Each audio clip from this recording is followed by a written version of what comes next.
দুই পরিবারকে মানিয়ে নিয়ে বিয়ে করাটাই তো ভালোবাসার সার্থকতা। আমার ভালোবাসার 4টে বছর পূর্ণ হয়ে গেল। তারপর ভালোবাসার মানুষটাকে একদম সারা জীবনের মতন পাওয়ার আনন্দটা না আমি জাস্ট বলে বোঝাতে পারবো না। দিনটা ছিল আগস্টের 2 তারিখ, আর এই দিনটা আমাদের দুজনের জন্য অনেক অনেক স্পেশাল, কারণ আজ আমাদের আশীর্বাদ।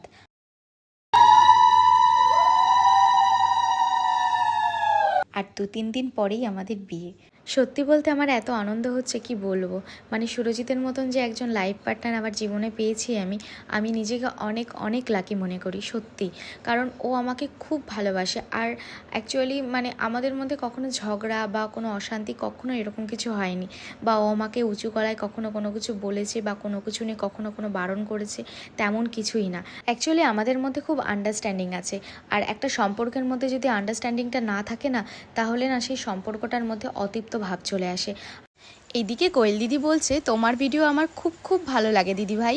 তোমার বাড়ি কোথায় দিদি ভাই? আমার বাড়ি ঠাকুরনগর। আমারও ভীষণ ভীষণ ভীষণ ভালো লাগে তোমাদের এই কমেন্টগুলো পড়তে। পূজা জানা নামে একজন কমেন্ট করেছে, খুব সুন্দর লাগছে তোমাদের দুজনকে, থ্যাংক ইউ সো মাচ। আমাদের ভিডিওগুলো ছাড়তে অনেকটাই লেট হয়ে গেছে, কারণ বিয়ের সময় তো একটু বুঝতেই পারছো অনেকটাই সমস্যা হয়ে থাকে, তার জন্য এতটাই লেট হয়ে গেছে।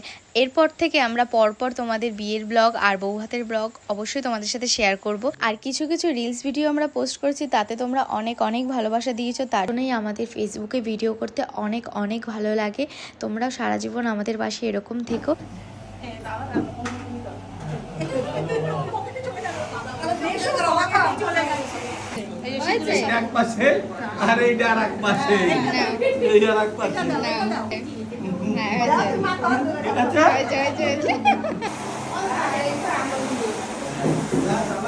আজকের জন্য ব্লগটা এই অবধি থাকলো, দেখা হচ্ছে তোমাদের সাথে নেক্সট ব্লগে।